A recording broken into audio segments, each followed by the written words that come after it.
Hello, everyone, and welcome to Millennial Mind. I'm going to be doing some solo podcast episodes, and I'll be titling them Millennial Minutes. And the reason for that is so many people have asked me to share my perspective onto certain topics and issues, and they've wanted me to dive deeper. And as much as I prepare a lot for the guests and always try and share my insight in each of their episodes, I really want to also share my insights on a much deeper level and go into a lot more detail. So here we are today. So today's video is going to be why I quit my corporate job. If you're following me on Instagram, you'll know that a couple of weeks ago, I quit my corporate job and I was a management consultant at Atos. So I was working there for around 2.5 years. And during that time, I just felt I wasn't doing what I truly, truly loved and what I was truly good at. Now, in the middle of the pandemic, I started my podcast, which is why we're here today. And I have a whole video on why I started it and what inspired me to start the podcast. But I want to share why I've eventually quit. Now, obviously I had a full-time job, and the podcast in itself is a full-time job. And I want to kind of go through in detail what it involves, because I think it's very easily missed. And I really didn't know what I was getting myself into, to be honest. So every week, I record a podcast. Now, to record that podcast, I have to find the guest. I have to research the topic. I have to reach out to them. I then have to liaise with the studio, which is the one I'm in today, to understand when they're available and what times they have. If you're following my Instagram, you'll know that the reason why I'm filming this video in the studio is because one of my podcast guests cancelled on me last night at around 10 o'clock or 11 o'clock is when I got the message, and the booking was for this morning. So it was a bit difficult, and I didn't want to rush a guest in the space of under 12 hours practically to get into the studio, practice the questions and go through it with them. It's just not feasible. Once you've done the outreach, I then research each episode in detail. So as you know, I love to give my own opinion on every issue. And a lot of these issues are things that I've been talking about for a long time. So some of them will be really close to my heart. Some of them will be things that I'm really interested in. Some of them will be new things that people have brought to me, but it's something that I want to dive deep into and really understand before I really record a podcast on it.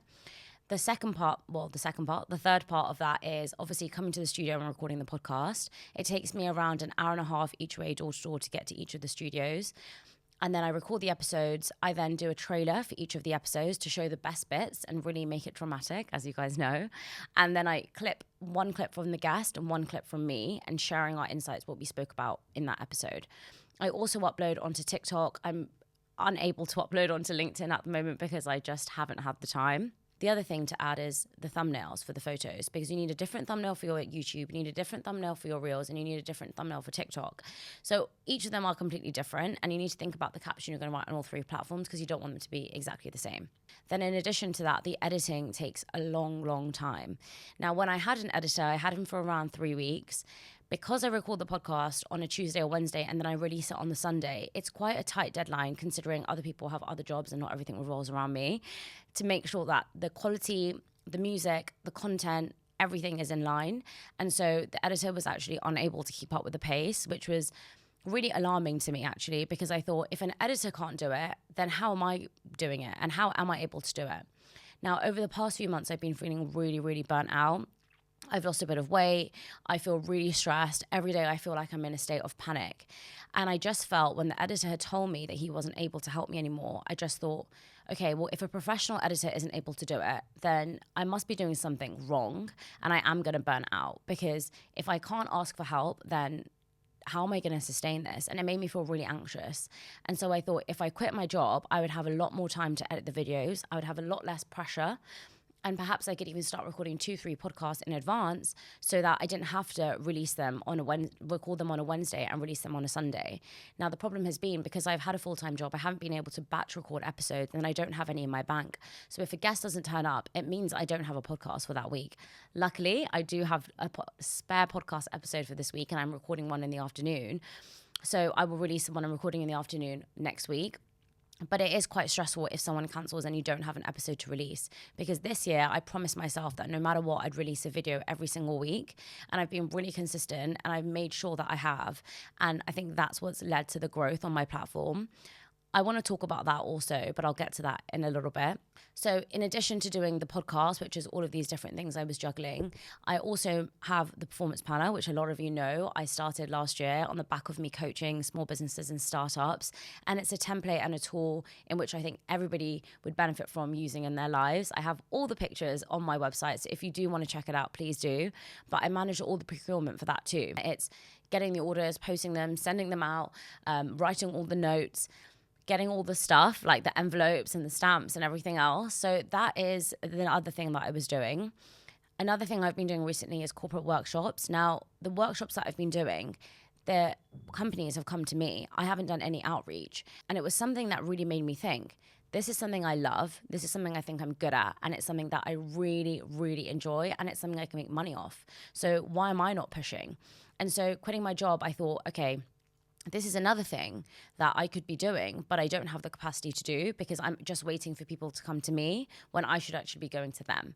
So that was another thing that made me think, okay, this is something that is coming to me now and I really need to push for it. The other thing was startup coaching. So I love coaching small businesses and startups.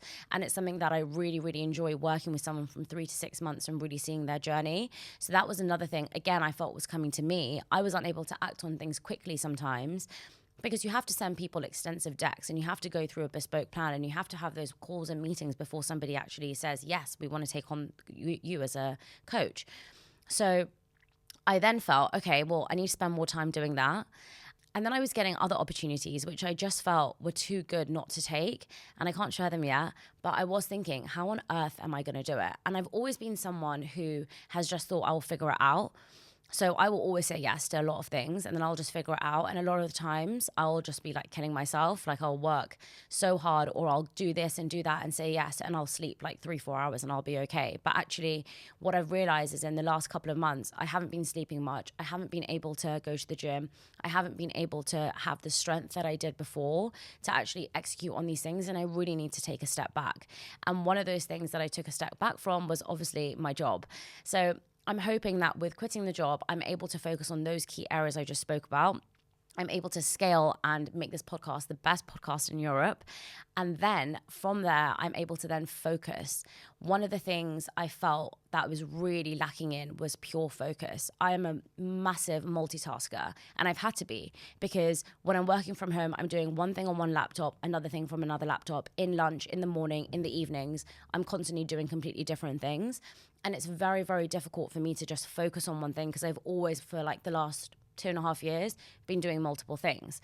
And now what I'm realizing is I actually really do need to focus on one thing at one time because I'm going to be in control of my schedule. So there's no excuse to say, okay, well, I have my corporate job and I have the podcast and I have performance planner and I have this. All the things that I'm going to be doing are going to be completely on my timeline. And so I can really schedule that time. Now, one of the second reasons why I was feeling that, okay, this is really a time to quit was because everything I was reading, every person I was speaking to, when I would tell them about my podcast, they would say, are you doing this full time? And I would say no. And they would be shocked and be like, why aren't you doing it? And every time I would always question myself as to, well, why am I not? I'm very fortunate that I live at home. I really want to move out, but that's another story for another day as to why I haven't. But I am fortunate that I live at home. So I don't really have a lot of expenses apart from the studio, my life, petrol, insurance, all of that stuff. But it's not, rent is such a big expense for so many people. And so I'm really, really lucky that I don't have that. So there was no massive risk to me. I wasn't going to be homeless. I wasn't going to be able to not afford my rent if I quit my job. Now, my parents don't see it like that. Obviously, they're first generation immigrants. They came into this country and they absolutely had nothing. And they've had to work really, really hard to get where they are today. For them, it feels like I'm taking this leap of faith and now I'm not going to be earning any money, in their opinion, for a year because I'm going to try this for 1 year. And for them, they're thinking that's such a long time to not have a corporate job because that's all they've known. For them, they're like, you went to school, you went to university. The goal is to get a corporate job. And I think that's for so many people. We think that the goal is to get a corporate job. That's the cycle we go through, right? And this is one of the things that I find quite funny is we all have these timelines: go to school, go to uni, get a job, get married, buy a house, have kids, die, you know? Like that is really what people see. I mean, obviously there's the fun bit after 40, having kids, but it really is a timeline. And for people who don't do that, people are almost like, oh my God, what are you doing? Why aren't you doing those things? Why don't you want those things? Now with a corporate job, a lot of people don't love their job, and I'm very aware of that. And doing something that you love and making money from it is a privilege. It really absolutely is. But I feel like there is an opportunity for me to do that. Now, a lot of people on Instagram are so kind and so lovely and so supportive, and I'm so grateful for every single person that is always cheering me on. But I want to be honest, and you know me, I'm going to just tell the truth. I am not making massive amounts of money. I am making money, but I'm not making a huge amount of money. And I think some people think I'm making loads of money and I'm really successful. My followers do not define my success. Yes, I have grown significantly in the last couple of weeks because my video went viral, but my aim is not to go viral. My aim is to provide value. And I think one of the things I'm going to talk about in a separate video is why you shouldn't post for clout. And you shouldn't post just for the sake of it. And you shouldn't post because you think something's going to go viral. Because people can see through it and they can see through the authenticity. And the number one thing for me, and I think people really, really should focus on this, is being authentic. We all have our own strengths. We all have something that we can deliver, but we really need to focus on that. But that's for another video. You know, back to my point of my parents do see this as a risk for me because I'm 29, I'm not married, I don't have a house. And for them, they're thinking, you know, if you're not married, then number one, how will you have a wedding? Well, I don't want a big wedding, so that's not a problem.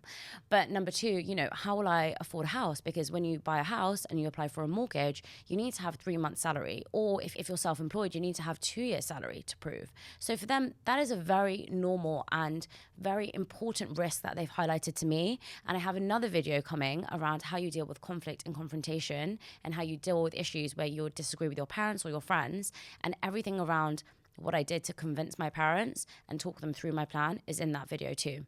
So that was a really difficult part for me, if I'm completely honest, to tell my parents, because for them, I'm doing something completely out of the ordinary, something that they've never seen in our family before. And something like podcasting, how on earth are you going to make a career out of that, right? When I started, everybody told me, you know, you're not going to make any money from this. You know, there's millions of podcasts. You know, like, what is so different? And I didn't know. I really, truly did not set up this podcast to make money and make this my full-time job. I really had no idea about the possibilities that it would bring to me. And I'm so grateful every day that so much has come from this and I just did something that I love. And I really urge anyone, if you love something, just try and just do it, because you never know where it's going to get you.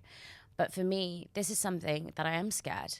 I am worried, but I'm so excited at the same time. And the feeling that you have when you're worried or you're excited or you're anxious or you're nervous is all the same. When I'm nervous around something, I have the same feeling as when I'm excited about something. And it's just about reframing that in your mind to be like, you can do it. It's the same feeling. You just have to push yourself. And everyone has told me, and everyone I was speaking to in the last few months has said, you will only push yourself when you really feel yourself drowning.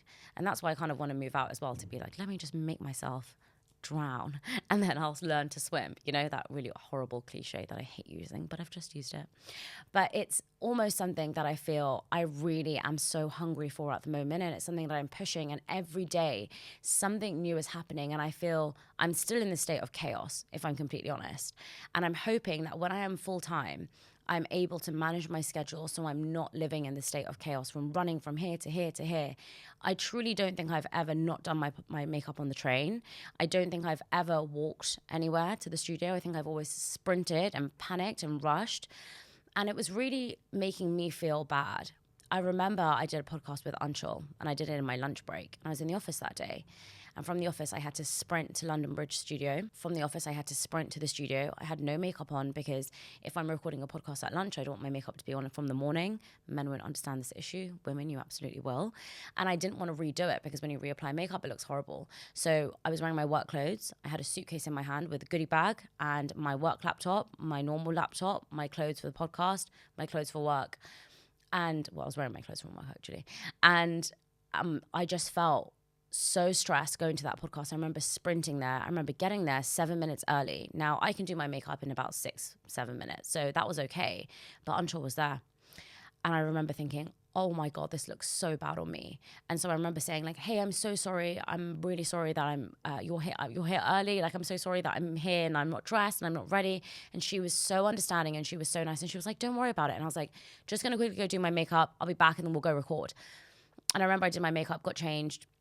did my hair in about 6 minutes, ran up to the studio, and we had 1 hour, so I had to record straight away. And the second we finished, I gave her the goodie bag, which was amazing, even more amazing now, guys, by the way. But I gave her the goodie bag. I ran downstairs and I said to her, like, I'm so sorry, I can't even like catch up and like talk properly and go for a drink now because I have another meeting to go to.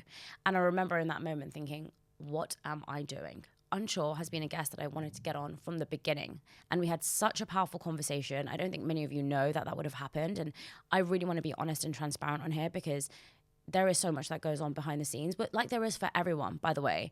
And I think it's really important to share because if one of you is doing something like a podcast or a meeting or whatever it is, and you feel like really stressed doing it and you feel like it looks great, but internally you're not feeling right, listen to that feeling and just know that you're also not alone. Now, after that, I said, that's enough.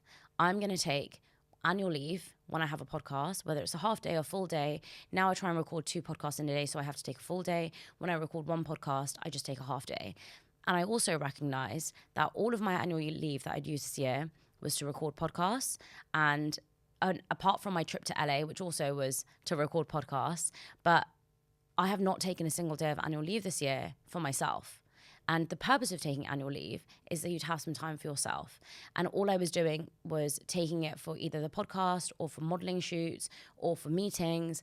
And I just felt like I really, really needed to take a step back from living this life where I'm running at 100 miles an hour because I am going to burn out and something will happen and then it'll be too late.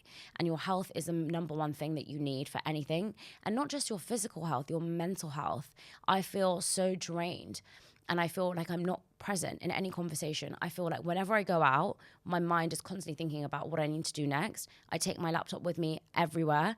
I don't remember the last time I didn't take my laptop with me somewhere because it's always with me in my hand because I don't have a lot. I need to always be looking at my emails or checking my editing or checking the thumbnails and checking this and that. So using all my annual leave to just do other things, I have actually no problem with it. I'm not taking a break from my work so I can relax more, if I'm completely honest.